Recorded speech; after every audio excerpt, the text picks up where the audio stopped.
Señoras y señores, muy buenos días. Son las 9 de la mañana en punto y a esta hora damos inicio a la cuarta jornada del Foro de la Salud y al 27º Foro Farmacéutico de la ANDI. Los invitamos a que naveguen por la plataforma y también visiten la muestra comercial que hemos preparado para todos ustedes. También queremos recordarles que pueden interactuar con nosotros en Twitter a través de la cuenta oficial de la asociación, es @Andi_Colombia, y con los numerales Foro Salud Andi y numeral Foro Farma Andi pueden participar en esa conversación. Vamos a dar inicio a la primera conferencia de este día, que es Geopolítica del COVID-19, análisis de la respuesta global a la pandemia. Esta conferencia está a cargo de Moisés Naim, experto en política y economía internacional. Señor Naim, buenos días, adelante. Buenos días, gracias por la invitación. Gracias a la ANDI, al Foro de la Salud, del Foro Farmacéutico. Me honra estar con ustedes y conversar con ustedes. He traído 8 sorpresas del COVID. 8 situaciones, circunstancias, eventos, tendencias que a raíz del COVID se han revelado, se han acelerado, se han multiplicado. La primera es que la globalización, en contraste con la visión dominante que había cuando apareció el COVID en el año 2019, la globalización está, como dicen en mi país, Venezuela, está vivita y coleando, está más potente que nunca, está presente. Estamos viviendo y todavía hay resabios de todas las denuncias contra la globalización. Los globalistas es un nuevo concepto que se acuñó para hablar de quienes defienden ideas que son acusadas de crear desempleo, desigualdad, daño ambiental, etcétera. Había toda una, y hay todavía, una idea de que la globalización es un proyecto que no es deseable y que por lo tanto hay que empezar a restringirlo, a limitar, coordinar, intervenir en las interacciones de un país con el resto del mundo, ¿no? Y que, bueno, entonces muchos analistas llegaron a la conclusión que este era el final de un periodo de intensa globalización. Y en eso aparece el COVID. En Wuhan, en el centro de China, una ciudad hasta muy poco conocida por el resto del mundo, y apareció el COVID y de ahí saltó a Europa y de Europa saltó a Estados Unidos y al resto de las Américas y a Oceanía y a Asia y se volvió un fenómeno global. Entonces esto simplemente nos muestra cómo la globalización no hay que definirla en términos muy estrechos. Para muchos la globalización simplemente es economía, es inversión y comercio internacional, etcétera. No, la globalización es la manera como un país se conecta con el resto del mundo y el resto del mundo se contagia. Tanto de temas de salud como de temas económicos, financieros y geopolíticos. Entonces, la primera idea y la primera sorpresa es que la globalización no estaba tan muerta como nos decían los expertos que anunciaban su final. Pero la otra sorpresa, la segunda sorpresa, es que el proteccionismo, el nacionalismo están tan en auge y tan campantes y tan intensos como la globalización. O sea, por un lado están todas las fuerzas que impulsan a un país a estar integrado con el resto del mundo, con las ventajas y riesgos que eso implica, pero también está el nacionalismo, el proteccionismo, el cerrar las fronteras. Está muy de moda, ¿no? También fue en muchos sentidos, todavía lo es, una reacción importante. La movilidad internacional de pasajeros, por ejemplo, está siendo muy limitada. Hay restricciones, las fronteras no están abiertas como estaban antes, en fin. Pero este nacionalismo, este proteccionismo que hemos visto, muestra una faceta importante que existía, pero que el COVID la ha enfatizado, que es que un problema global está siendo atacado de manera local. Hemos visto, había circunstancias realmente patéticas y todavía las hay. Al principio de la pandemia no había respiradores, el mundo tenía un déficit de respiradores, o en todo caso estaban en los países donde había muchos y había países donde no había ninguno. Y la gente literalmente se estaba asfixiando, quienes estaban contagiados por el COVID. Y bueno, y vimos a los gobiernos buscar donde sea, y después vimos los alcaldes, los gobernadores de regiones que salían por el mundo dispuestos a pagar lo que sea para que le den los respiradores. Y luego ahora son las vacunas, lo que se ha llamado la diplomacia de las vacunas. Hemos visto las vacunas creadas en Occidente, en Europa, en Estados Unidos, etcétera. Y está la vacuna china, la vacuna rusa y otros experimentos. Entonces, el tema central es que hemos visto a muchos gobiernos tratar de lograr la solidaridad, el apoyo de otros gobiernos que tienen vacunas en mayor abundancia, etcétera. Hay ahora una iniciativa del presidente Biden muy ambiciosa de donar millones de vacunas a los países menos desarrollados, y ya veremos cómo se mueve eso. Pero la sorpresa central es que el proteccionismo, el nacionalismo, siguen muy vigentes, y con eso se traba la coordinación entre países. Hay problemas mundiales que no pueden ser solucionados por ningún país actuando por sí solo. Hay problemas globales que requieren coordinación entre países, y eso no está ocurriendo. Eso ocurre de manera muy tenue, muy ineficiente, muy lenta, muy ineficaz muchas veces. Entonces, eso es como a una amenaza, un problema global, se le están dando respuestas locales, y cómo eso traba lo que se llama el multilateralismo, que países trabajen, grupos, coaliciones, agrupaciones de países generan oportunidades multilaterales, de múltiples países actuando juntos.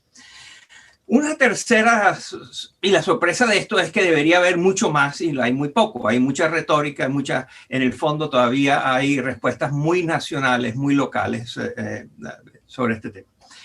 La tercera sorpresa es que una vez más confirmamos que la reacción de los gobiernos a las crisis mundiales pueden ser tan letales como las crisis mismas.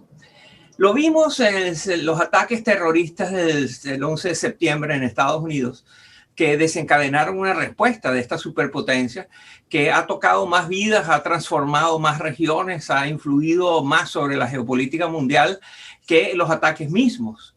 Eso no quiero minimizar la tragedia y la importancia, el impacto que tuvieron los ataques que destruyeron las Torres Gemelas en el sur de Manhattan, y por el Pentágono en Filadelfia.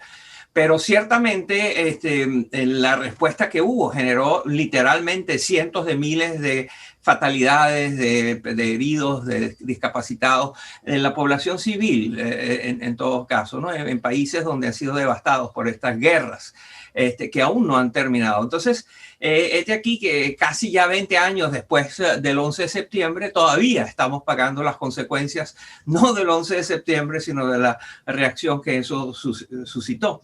Luego vino la crisis financiera del año 2009, 2010. Y ahí también vimos, primero, los gobiernos reaccionando muy unilateralmente, pero segundo, reaccionando de una manera masiva. Se hizo común la idea de que la austeridad, el recorte de los gastos, del endeudamiento, el achicamiento, que había que achicarse, que había un sobreendeudamiento, que había un sobredimensionamiento de las finanzas y que había que restringirlo. La austeridad se transformó en la palabra mágica de esos tiempos, y bueno, y fue adoptada por muchísimos países donde hubo recortes muy importantes del gasto público, de las inversiones, etcétera, ¿no? Y ahora viene el impacto del COVID, donde de nuevo hemos visto como, por supuesto, que el COVID se ha cobrado millones ya de víctimas y de infectados y personas infectadas, pero la respuesta de los gobiernos también ha causado muchísimo trauma. El confinamiento, las restricciones económicas, las dificultades en las cadenas de suministro han tenido consecuencias importantísimas. En muchos sentidos han afectado, hay millones de desempleados en el mundo hoy en día que son los desempleados COVID. Gente que no encuentra trabajo desde que se estalló la crisis, y las organizaciones, empresas, las que trabajaban o quebraron o ya no existen o han reducido mucho su nómina. Y entonces hemos visto una vez más cómo la crisis que se responde con medidas que tienen más consecuencias que la crisis misma, ¿no?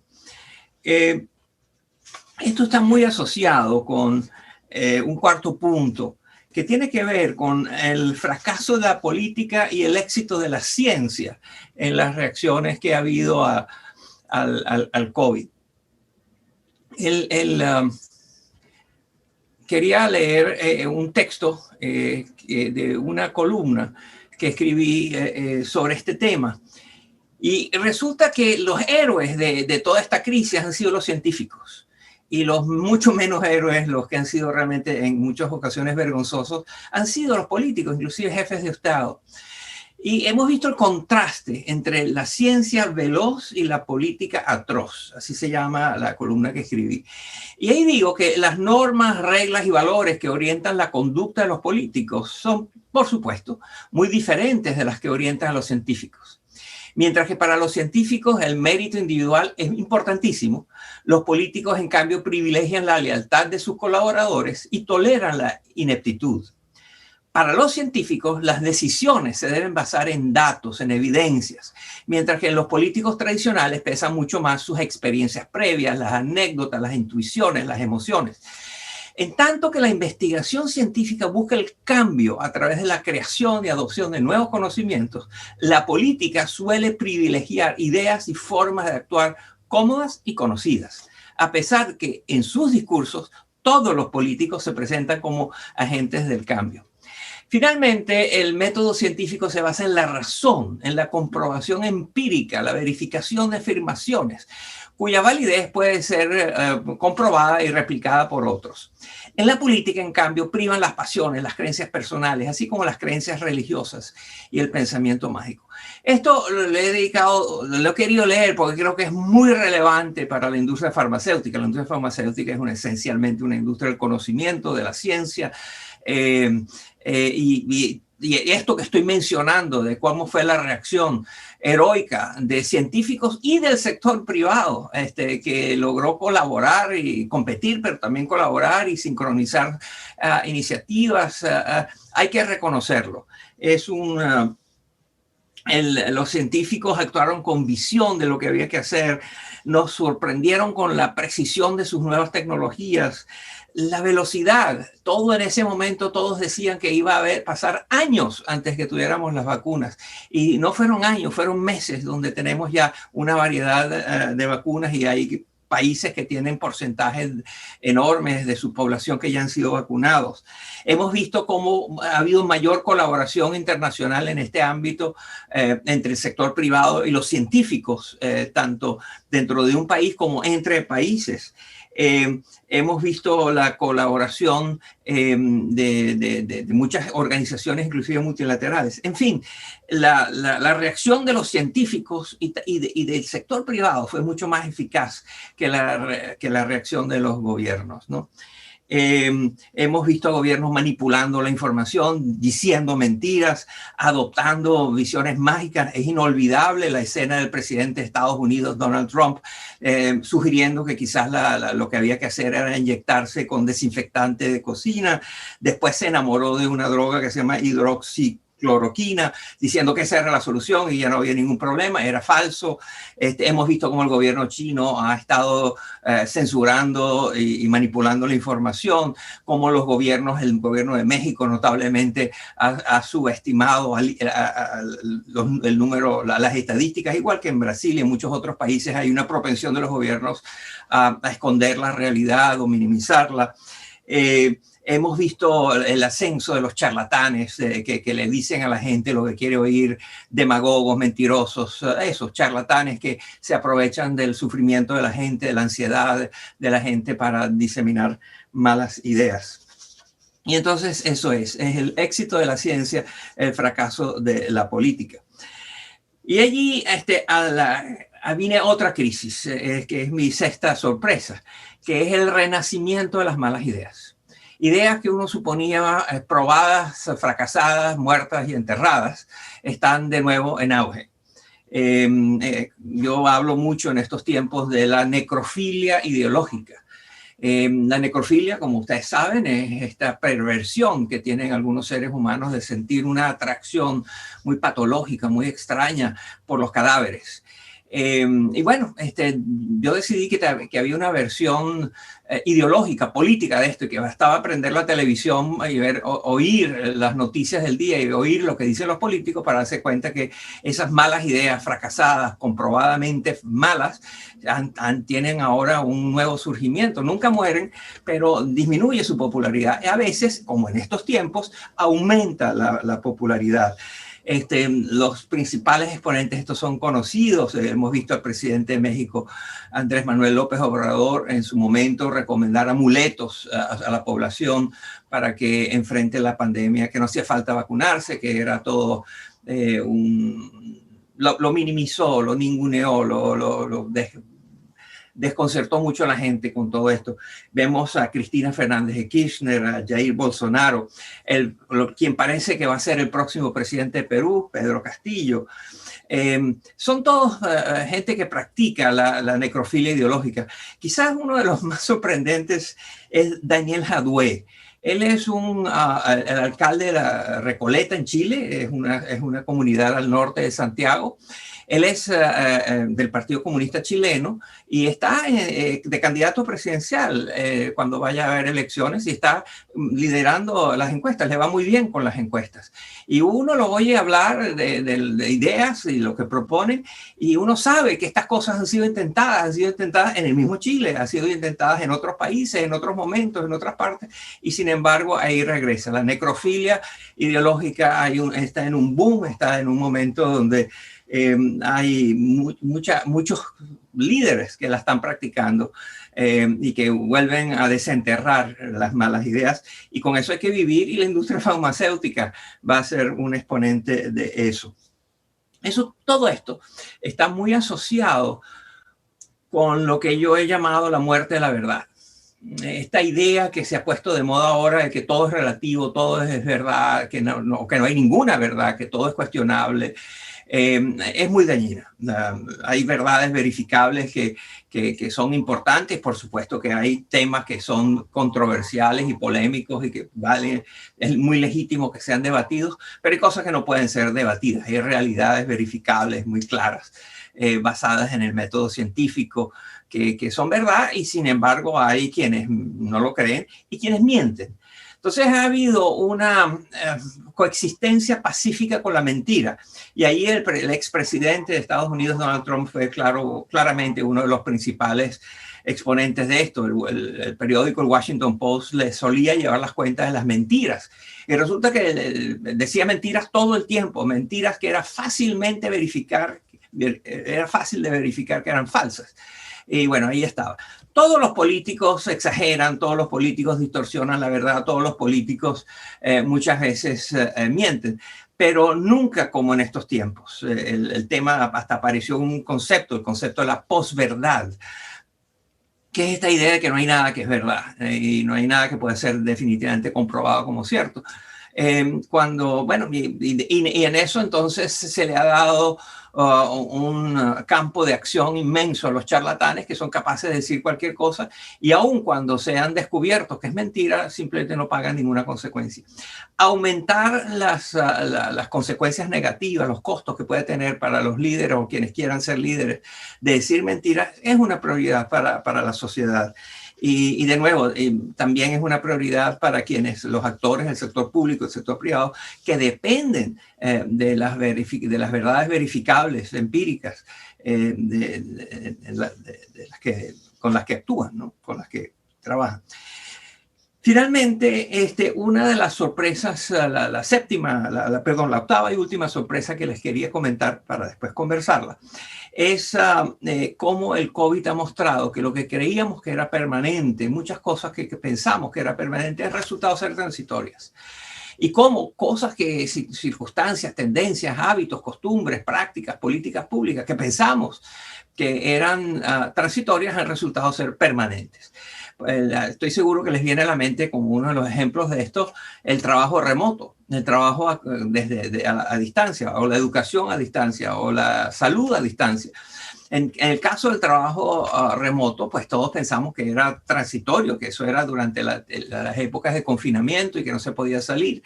Pero ahora resulta que está muy claro, y todas las encuestas, todas las investigaciones, toda la evidencia muestra que está aquí para quedarse. El trabajo a distancia va a formar parte de la realidad económica, empresarial, organizacional del mundo por muchos años más. Y cosas que pensábamos que eran intocables, que eran sólidas y permanentes, han resultado ser frágiles y están bajo presión. Allí la más notable, la más importante es la democracia. En muchos países que pensábamos que tenían democracias consolidadas, hemos visto situaciones en las cuales los gobiernos están contra la pared. Hemos visto circunstancias en las cuales han aparecido actores y protagonistas nefastos, tóxicos. Estoy pensando en el ataque al Parlamento, al Capitolio, al edificio del Capitolio de Estados Unidos en Washington. Y la conversación se ha vuelto normal, conversar sobre la vulnerabilidad, la debilidad de la democracia de Estados Unidos y cómo hacer para que no se pierda la democracia.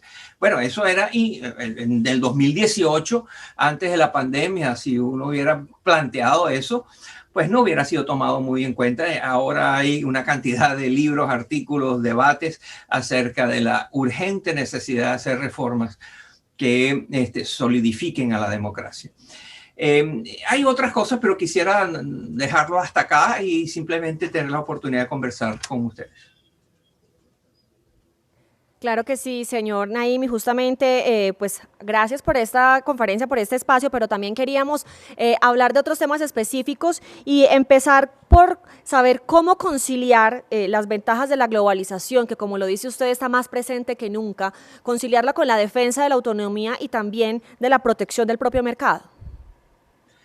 Sí, ese es un gran tema en la industria farmacéutica, por supuesto que juega allí un rol. Ese ha sido un dilema que ha acompañado tanto a la industria farmacéutica como a los gobiernos en términos de definir las reglas, los reglamentos, las regulaciones.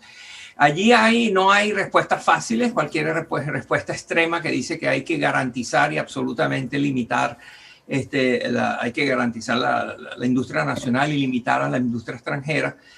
Como sea, pues eso es probablemente un error. Y lo contrario, de dejar la puerta abierta a lo que sea, también es un error. Entonces hay un punto medio difícil, delicado, cambiante, pero que es la realidad.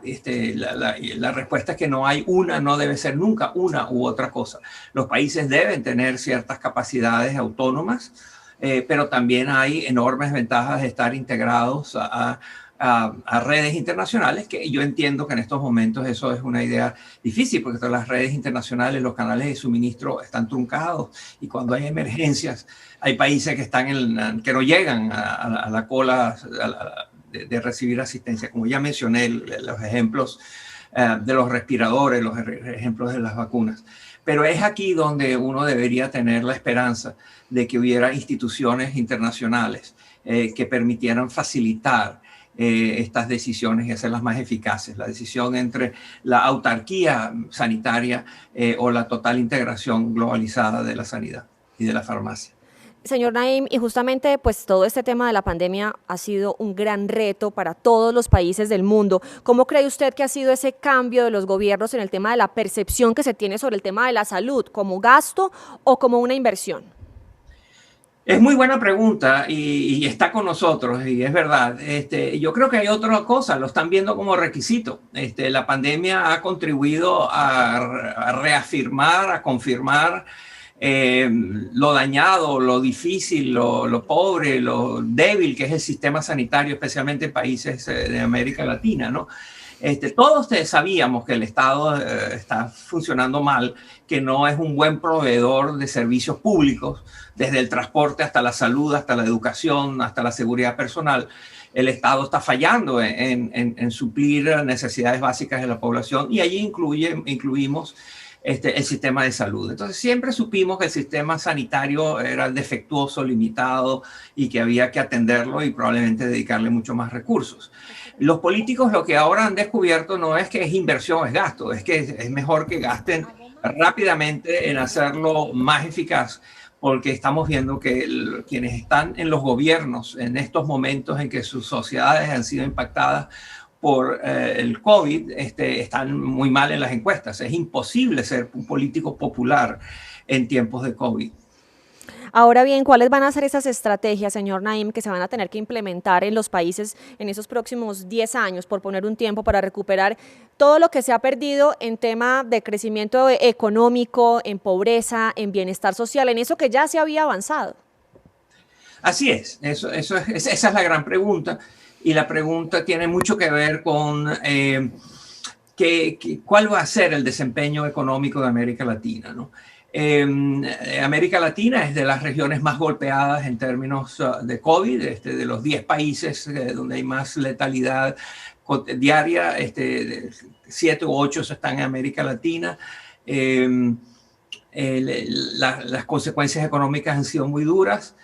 Ahora hay un pequeño resurgimiento de las economías que está siendo impulsado por el aumento de los precios de las materias primas que exporta América Latina. La salud económica de los países de América Latina ha dependido históricamente de los precios de las materias primas. Sin embargo, también ha habido una buena experiencia en algunos países con las reformas. Una experiencia que no ha sido llevada hasta sus más eficaces, deseables, positivas consecuencias. Entonces, quizás esta crisis que está pasando América Latina, que es dolorosísima, una de las más difíciles en mucho tiempo, vaya a crear un espacio político, social, para que se hagan las reformas que todo el mundo está de acuerdo que tienen que ser hechas, pero que nunca son hechas. Hay que reformar toda la estructura de impuestos, toda la parte fiscal, hay que reformar los mercados de trabajo y las reglas que los definen, hay que cambiar las políticas sanitarias, las políticas de salud, de educación, en fin, hay una lista de mejoras y de reformas que han estado pendientes. Entonces quizás aquí viene el famoso síndrome de la persona que tiene un ataque cardíaco y lo sobrevive. No hay nada más eficaz para motivar cambios de hábitos y costumbres y hacerlos más sanos que sobrevivir a un ataque cardíaco. Quienes sobreviven a un ataque al corazón, pues dejan de fumar, hacen más ejercicio, comen más sanos y se cuidan más. Quizás esto es lo que está pasando, debería pasar en los países de América Latina, que esta grave crisis, este ataque cardíaco que está teniendo las economías, obliguen a los gobiernos a tener que adoptar hábitos, costumbres y políticas públicas más sanas, sostenibles y deseables. Y que además ojalá reduzcan esa brecha que ya se profundizó todavía más con esta crisis. Señor Naim, muchísimas gracias nuevamente por estar con nosotros el día de hoy aquí en la ANDI. Muchas gracias a ustedes, ha sido un placer. Igualmente era Moisés Naim. Por ahora los invitamos a ver un mensaje de Novartis.